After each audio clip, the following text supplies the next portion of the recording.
Hey guys, I thought I would jump in here and preface this video before you start to watch it, so you kind of know that on this video, this is going to be part one of two, and I did make a lot of mistakes and assumptions when doing this video here, so when you watch this video, you kind of have to understand that you are learning with me in this particular one.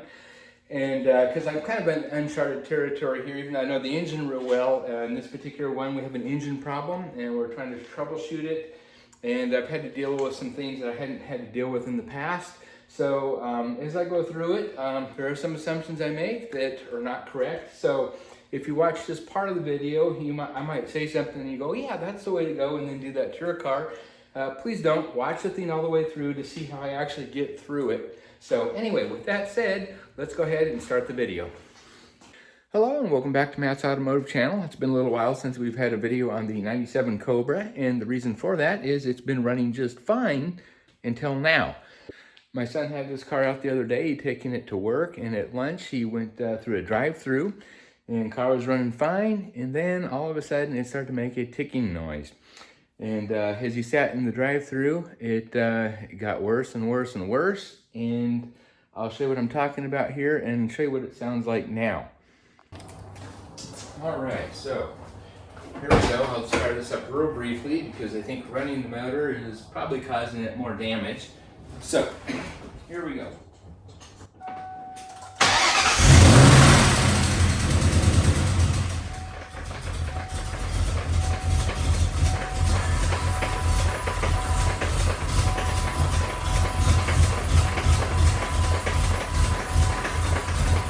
Well, as you can see, it's barely running. It's actually hard to hear the ticking at this RPM, and it just shut off. All right, let's try this one more time.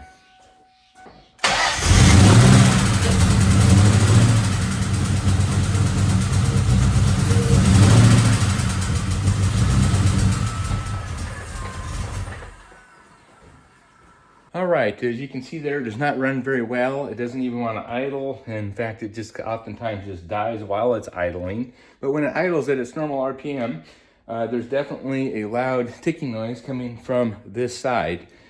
Now, one of the things I neglected to do in this build was to replace the hydraulic lash adjusters, obviously because this is a budget build.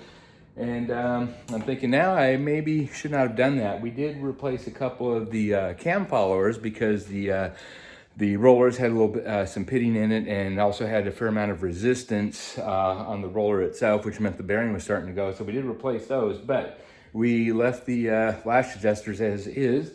And I am thinking at this point, based on the sound, that it's probably a lash adjuster problem. So what I'm gonna do is take off the passenger side valve cover, and we'll take a look at the valve train, and hopefully the problem will reveal itself. Now, there's probably a couple things contributing to the poor running of this motor.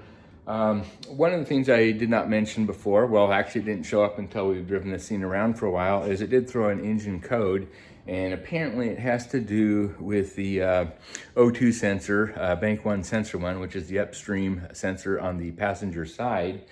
And I have a new one that I bought, and so it's just a matter of replacing it. However, we've got the Kia over here on the lift right now, so that's going to have to wait.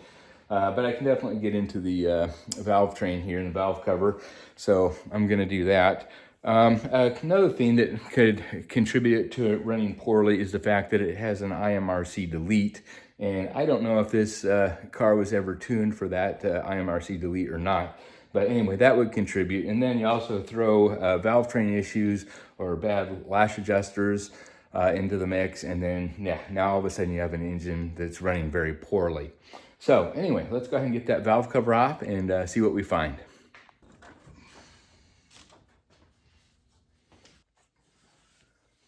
Okay, I'm gonna have to depressurize the fuel system because I gotta take these fuel hoses off in order to get the valve cover off. So one of the things I want to do is depressurize the fuel system to do it. So I have this 20 amp fuse that I pulled from this middle section of the fuse box. It's the third one up here from the bottom, this 20 amp fuse. And then I just started it until it stopped running. So we should not have any more pressure on that fuel hose. Okay, let's go ahead and get the fuel hose off here. Now, even though it's depressurized, it always will tend to leak a little bit, so I'm going to put a little towel down here. There we go. And there's leakage. Always get a little. Well, let's go ahead and get the wiring harness out of the way. Okay, I also got this little plug here. I believe it's for the O2 sensor. Wow. And another one. There we go. Okay, now I can swing this out of the way. There, it gives us a little more space. It's not terrific. And we got one of these coolant hoses here in the way as well. Hopefully we can just kind of push that back as we pull this off. We're also going to have to take off the wiring harness here for the fuel injectors. I got the fuel injectors disconnected, and there's a number of other little plugs. I think one goes down there to the crank position sensor, and there's one here for the coil. So anyway, just keep working our way through it until we get them all. Okay, and let's go ahead and label these so we don't misplace them when we try to put it back. So we got 1, 2, 3, and 4.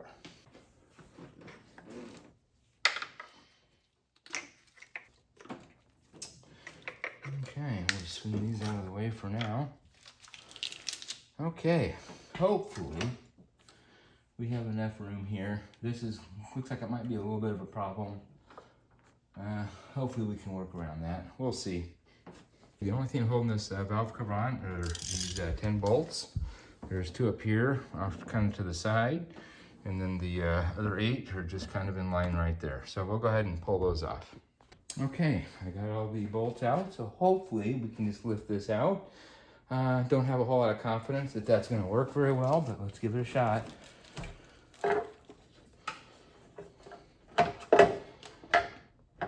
Oh, this is going to be a problem back here. I knew it. There we are.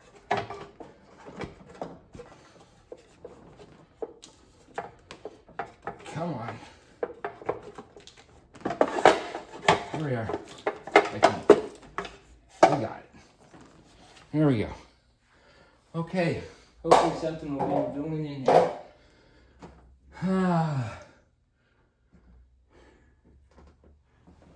Oh yeah. There's our problem. Take a look-see here, guys. Just what we thought. We had our cam follower fail. You can see it's just laying right down there. See if we can get it better. It's just sitting there. So, let's see if all the others are okay. Those look good. We will we'll go in here and see if any of them are loose. If they are, obviously we're gonna have to address that as well. So it really looks just like the one failure there on cylinder 1, right down there. So let's go ahead and get that out. Oh boy, it looks like the spring. Oh, the spring broke.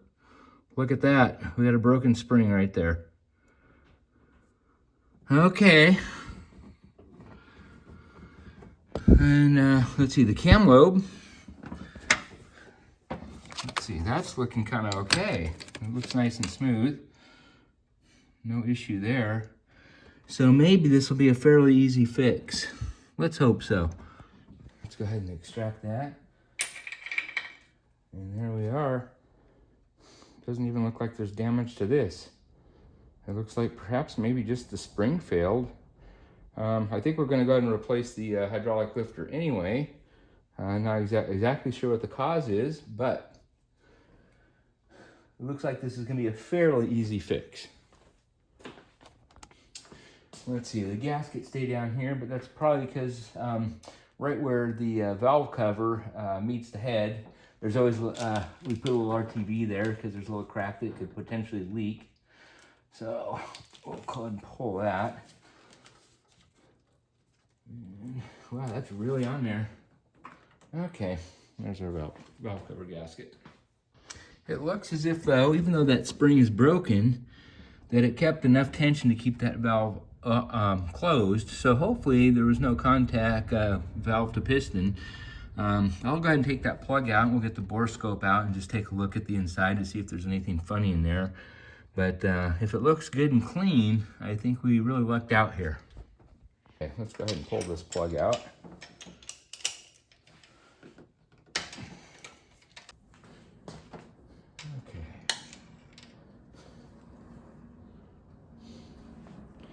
And that's what it looks like. It's obviously running rich, but we also know that we have a problem with the O2 sensor, so this doesn't surprise me.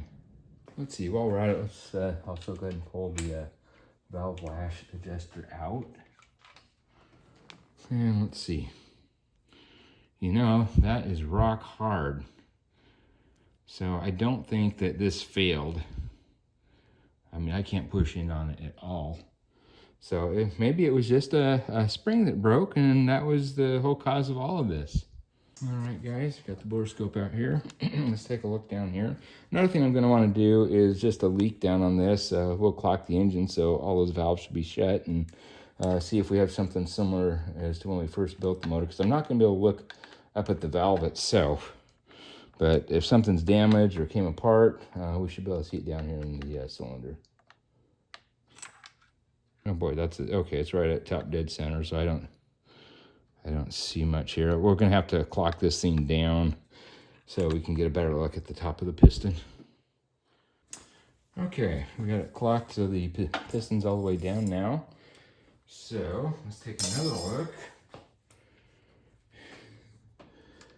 and see what she looks like down there.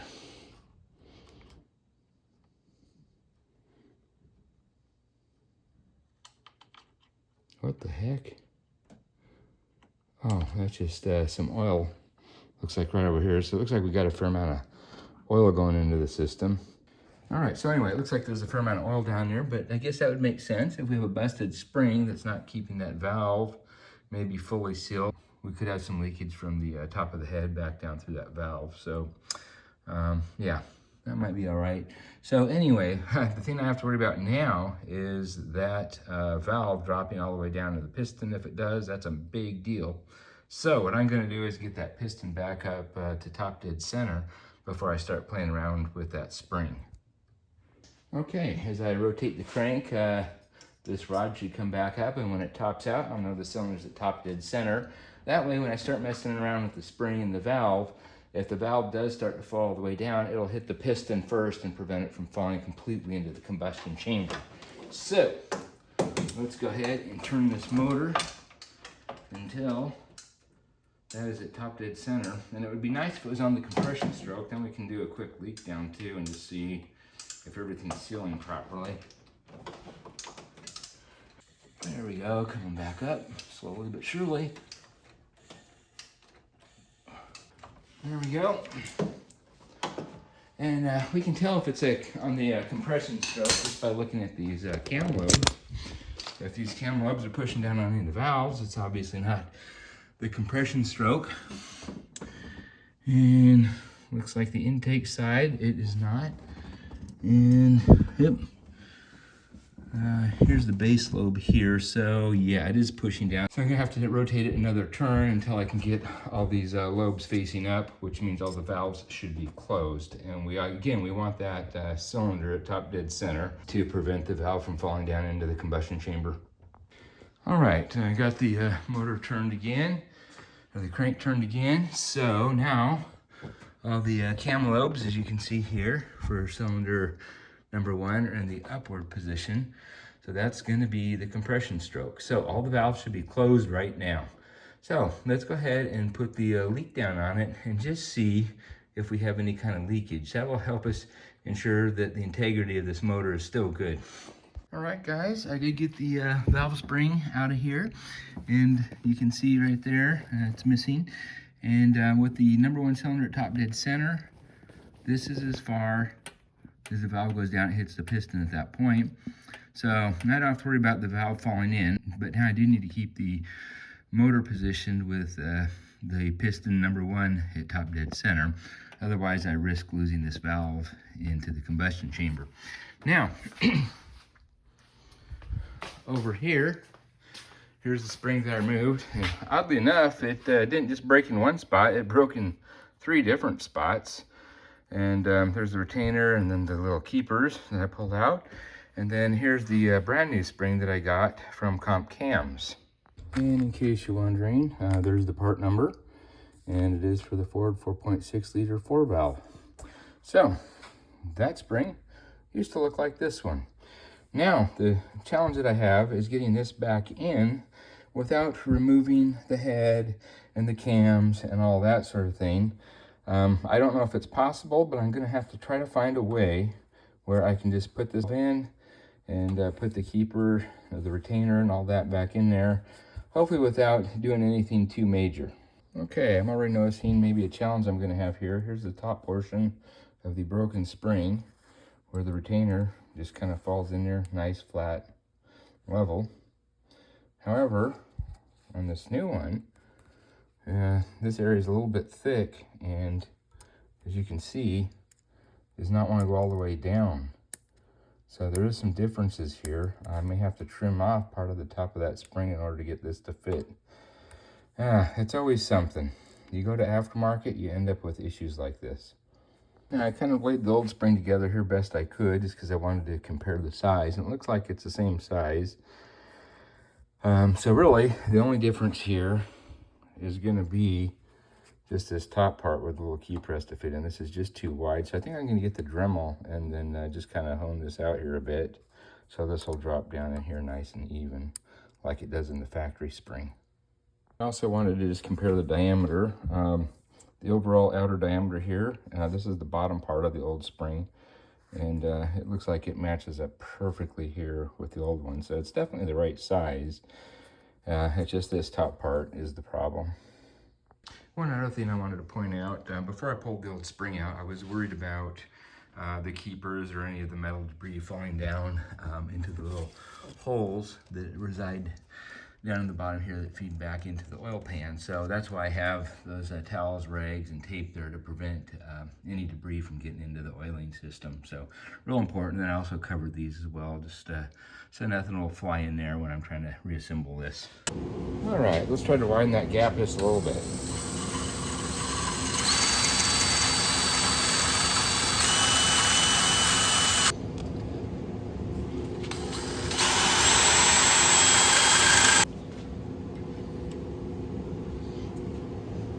Alright guys, it's a new day since the last clip. Actually, it's been a few days, and I've done a little more thinking about this.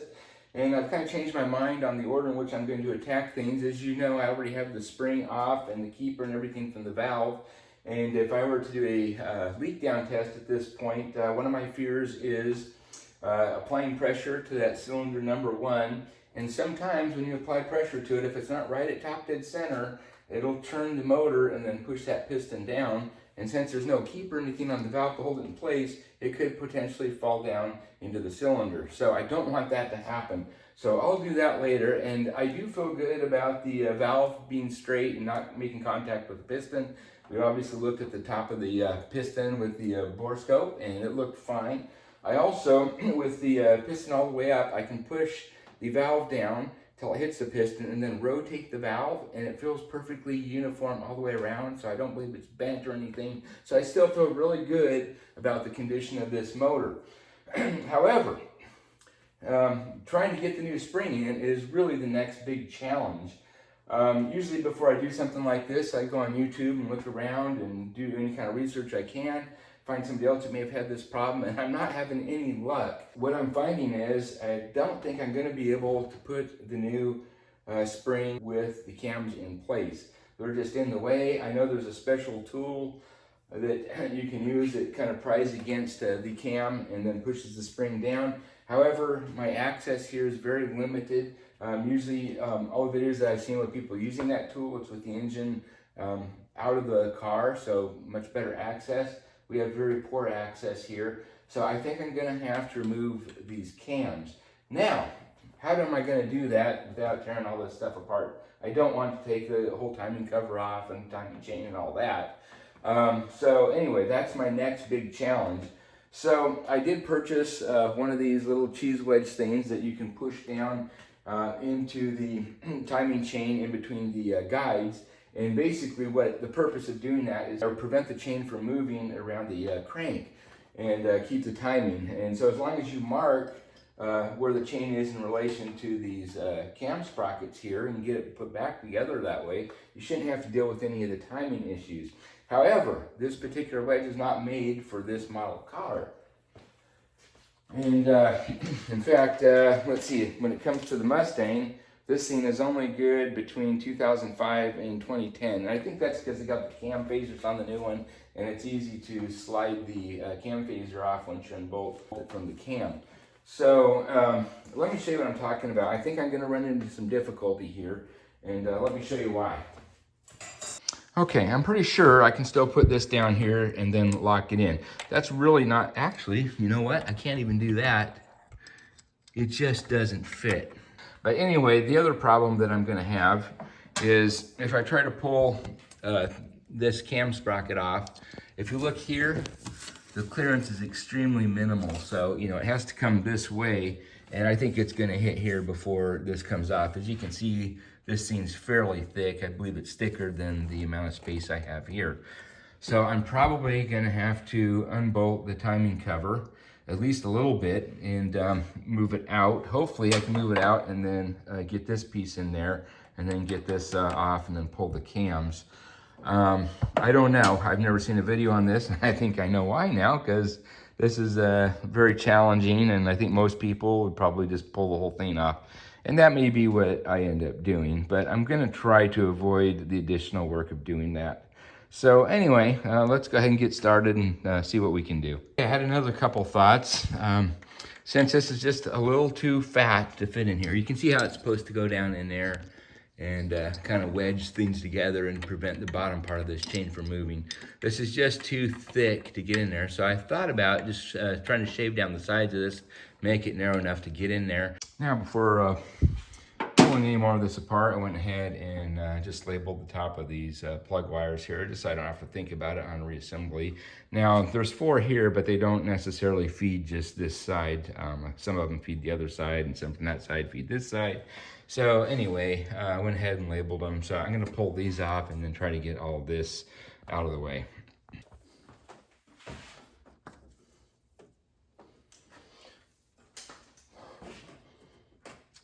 In fact, only 2 of these feed the right side here. Okay, get those out of the way. Okay, swing that. Okay, plug wires out of the way. Now we can go ahead and pull this coil pack here.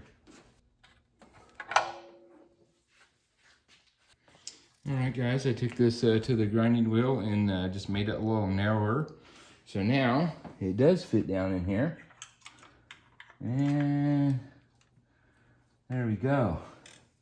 So now we can lock that, and now we can start messing with the top part here. Hopefully we can get this off. All right, just to give you a little better idea, you can see that that's wedged down in there in between the 2 chain guides, and pushing out. So hopefully the chain will not slide back down in there when we start messing around with the top part. I got the chain marked and pulley marked here. I got the bolt loosened here. So we'll go ahead and take this off. Definitely don't want to drop this washer down there. I have almost 0 confidence that this is going to work.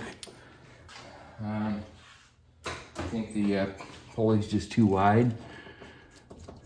Okay, and what happened was exactly what I thought would happen. I was able to slide that out a bit, but as you can see, the chain here hits the cover, and I can't pull it out any further, and I got a bit more to go. So this isn't gonna work, unfortunately. I'm gonna have to pull the whole timing chain cover. All right, guys, I know this isn't the best way to do this, but I'm pulling off all these bolts here, and since I have not removed the cam followers, there's still tension pushing up on these, and you gotta be real careful not to bend these. I mean, normally what you would wanna do is take the cam followers off first. But what I did is I just went and hit each of these just a little bit, each one, just a little bit of a turn, and just kept doing that over and over and over, so it came up slowly and evenly. That way I don't risk damaging or bending these cam caps. So anyway, just be real careful, just don't go to town on any one of these. And there we go, they came right off. It's tempting to edit my mistakes out, but I'm not gonna do that. I'm gonna show you exactly what I ran into. And yeah, I kind of made a big mistake here. You know, normally this secondary tensioner here, you know, normally this would be off, this sprocket here would be off, and then you could compress it, and then you could put a little pin in here and hold it. Well, I forgot about that, and so as I loosened this cam, that just kept expanding out. Now the whole thing's just kind of locked in here. So let this be an example of what not to do. And I think what I'm going to do at this point is just start getting things ready and pull off the whole timing chain cover and kind of just start over from scratch here. Very unfortunate, just for a valve spring. It's going to turn out to be a lot of work. But anyway, I have not found a good shortcut around this. If you know of something, some way around this and an easy way to replace that spring, let me know in the comments, please. I would sure love to know. There might be something simple that I'm just overlooking. I just don't know what it would be. So anyway, please let me know and let this be an example of what not to do. Let's go ahead and pull this serpentine belt off.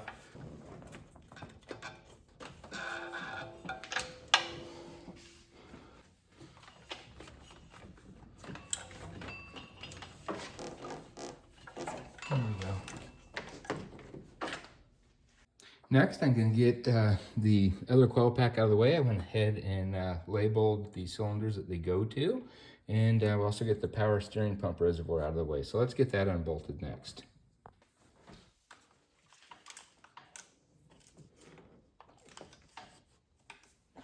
With the power steering pump reservoir kind of backed away here, and the driver's side coil pack off, we can get access to the additional bolts needed to pull this bracket off. So let's get that next.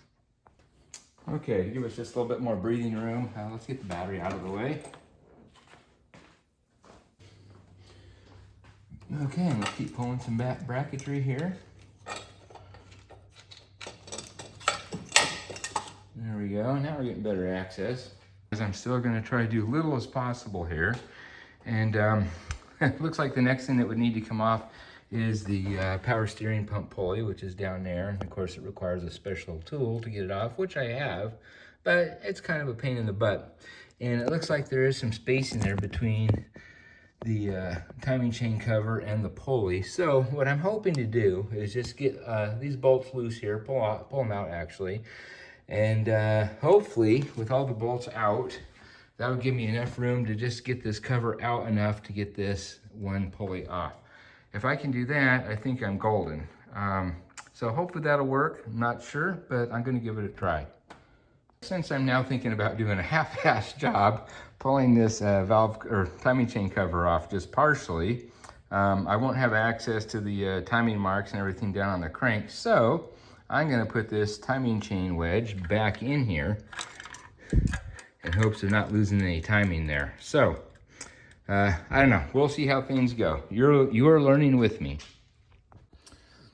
Not only do I have to pull the bolts on the front of the timing chain cover, I got, of course, the two front ones on the valve cover, and also on the very bottom, I'll try to get under here so you can see. Let's see, let me get a light here. There are 4 bolts that go into the timing chain cover from the oil pan. And let's see, that's going to be those guys right there, 1, 2, 3, 4, and then that wiring harness is actually that wiring harness is fastened to one of the bolts on the front of the timing chain cover, so I'll have to pull that one too. So anyway, don't forget about those 4 in the front where the oil pan meets up with the timing chain cover. Also, to get to some of these bolts on the front of the timing chain cover, some pulleys may need to be removed. This idler here obviously is going to need to be removed in order to get access to this guy here. And I don't know if there are any others. I'll let you know as I go through this and see. I'm not sure if there are any of the bolts hidden behind the pulley here for the water pump. However, some of them are pretty darn close, and it's pretty easy to pull this pulley off. So I'm just going to pull it off just so I can get a little bit better visual down here.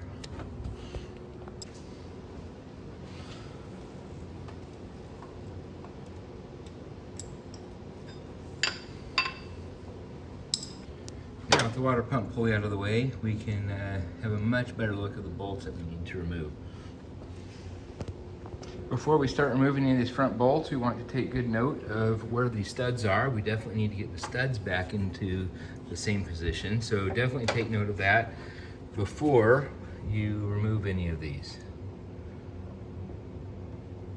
All right, guys, good news. I'm sorry I didn't get it recorded, but I was able to pry this top cover out just ever so slightly. You can see right there, maybe about 1/8 of an inch or so. And that was enough to get that cam pulley off. And then I was able to compress the secondary tensioner here and put in a pin to hold it. So hopefully I can just pull these cams out now. Okay, I was finally able to finagle all that out of there. And now we have access. Okay, now we got the cams, all the cam followers out, and now we have good access here to our valve that we need to put the new spring on. So I'll have to get a different type of spring compressor that I've ever used before. It's one that just compresses the spring, comes in from the top, and then hopefully we can finagle those keepers and retainers on and start buttoning this back up. All right, just went ahead and picked up a spring compressor from Harbor Freight. This one was 11 bucks. This is a Maddox brand, and there's the part number if you're interested. So hopefully we can use this tool to compress this spring to put those keepers and retainer back on. So let's go ahead and give it a try. Okay, before I compress the spring, I want to put this retainer on here. Make sure it fits nice and flat. It does now that we kind of honed in the outside. Okay, as usual, before you do anything with the spring, it can have a lot of potential energy stored up that could easily turn into kinetic energy and hurt you. Be sure to wear some protective equipment, especially glasses. So anyway, I got the little retainer in there, and as you can see, there's an offset on each side of these hooks here. And so I went basically as far down as I could on the spring with this long one. And then, of course, the other one grab up on the other side. That way it kind of keeps it somewhat square in here. So anyway, I'm just going to start turning this down now, and we'll compress the spring, and hopefully we can get it down far enough where we can easily put those little keepers in. Okay, so I'm just going to keep turning this down until I feel like I get it compressed far enough that I can slide it down over the valve here and then put the little retainers on. Well, I've decided to order a different spring compressor. Off camera here, I was tightening this down, and because this, I think it's because this type of spring is kind of beehive shaped where it's narrow at the top, that it allows the spring to go over here sideways like that, and then once it does, the little keeper flings off of this, and then this just becomes a projectile, which I feel is somewhat dangerous, so I don't really want to go down any further on this spring, creating even more of a hazard. So for the time being, I'm going to put this on hold, and I have another one coming in the mail that should be here in a few days. And so I think I'm going to turn my attention over to the O2 sensor that needs to be replaced. Okay, on the 97 Cobra, I'm currently replacing the O2 sensor, and this is the one that's bad, and looks like it's had some physical damage, so doesn't surprise me that it's bad. So anyway, let's pull this one out and get the new one in. All right, new sensor went in without a hitch. And again, here's the old one. You can see that's definitely had some better days. Well, since we have to wait for the new spring compressor to come in the mail, and this video is getting a little long, I think I'll call it quits at this point. Please remember to like, subscribe, and click the notification bell to be reminded of videos moving forward so you can see part 2 of this. I'll catch you on the next one. Bye-bye.